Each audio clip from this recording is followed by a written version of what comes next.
তো আপনারা যারা সোশ্যাল মিডিয়ার মাধ্যমে যে একটা ভিডিও ভাইরাল হচ্ছে বা দেখছেন, যে একটা ছেলে আইফোনের জন্য পাহাড়ের উপর থেকে পড়ে গেছে, তো সেইটি হচ্ছে 21শে আগস্ট। তো আমি সেই দিন আসছিলাম ছত্রপতি শিবাজি নগর হয়ে, মানে মুম্বাই থেকে ছত্রপতি শিবাজি মহারাজ নগর ওই হয়ে আমি ন্যাশনাল হাইওয়ে 52 হয়ে আমি সোলাপুর হয়ে হায়দ্রাবাদ আসছিলাম। এক্স্যাক্টলি আমি জায়গাটার নাম বলতে পারছিলাম না। তো আমার এখনও মনে আছে ওই জায়গার মধ্যে প্রচুর ভিড় দেখতে পাই এবং বাম পাশে একটা পাহাড় ছিল। কিন্তু মেইন বিষয় ওইটা নয়।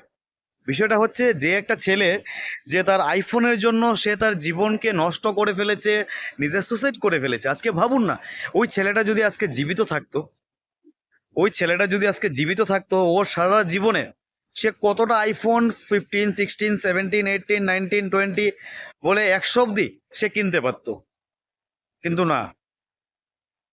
না, তার মাথার মধ্যে ভূত চলে আসে, তার মাথার মধ্যে ভূতের বাসা করে নিয়েছে।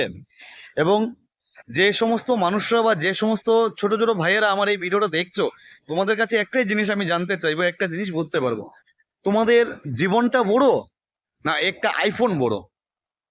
কোনটা? আরে যদি বেঁচে থাকো, যদি সুস্থ থাকো, সবল থাকো, তাহলে আইফোন একটা কেন 100টা কিনা যায়? আইফোন একটা কেন 100টা কিনা যায়?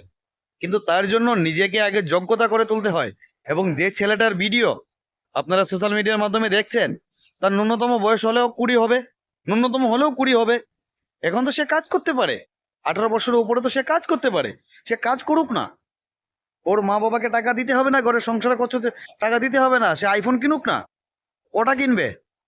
শুনুন, আইফোন এমন কোনো বড় এমন একটা বিষয় না, সেটাও একটা মোবাইল।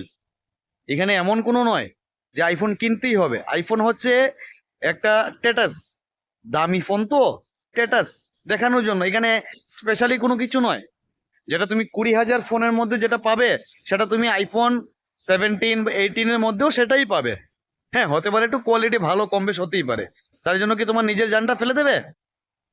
তো যারা আমার ভিডিও দেখছো, প্লিজ তোমাদেরকে এটাই বলবো, ভাইয়েরা বোনেরা, কোনো কিছুর জন্য দাবি করো, ঠিক আছে, কিন্তু এমন একটা জিনিস দাবি করো যে জিনিসটা তোমাদের মা বাবা দিতে পারে। এমন একটা জিনিস দাবি করো যে জিনিসটা তুমি নিজে কিনতে পারবে একটু কষ্ট করলে। এমন কোনো কিছু আবদার করো না, আর এমন কোনো কিছুর জন্য আবদার করে নিজের জীবনটাকে এমনটা ভাবে নষ্ট করে দিও না, যেটা তুমি তোমার প্রজন্মে যারা রয়েছে ওরা যাতে সেই জিনিসটা নিয়ে নিন্দা করে। আজকে ভাবো না, এই যে ছেলেটা, তোমার তোমার কি মনে হয় সে খুব বড় কাজ করে ফেলেছে? সে খুব বড় লাভবান হয়েছে? না, সাথে আরেকজনকে নিয়েও মরেছে। সে তো মরেছে সাথে আরেকজনকে নিয়ে মরেছে। তো এইসব চিন্তা ভাবনা থেকে দূরে থাকো, নিজে সবল হও, পড়াশোনা করো, নিজের যোগ্যতায় দাঁড়াও, নিজের পায়ে দাঁড়াও, এবং নিজে একটা কিছু করে দেখাও। এমন একটা কিছু যেটা সমাজে 10 জন বা নিজে তুমি গর্ব করে বলতে পারবে যে তুমি এই কাজটা করতে পেরেছো, তুমি এই সাকসেসটা আনতে পেরেছো। শুধু শুধু এমনটা করতে যেও না ভাইয়েরা, কেমন?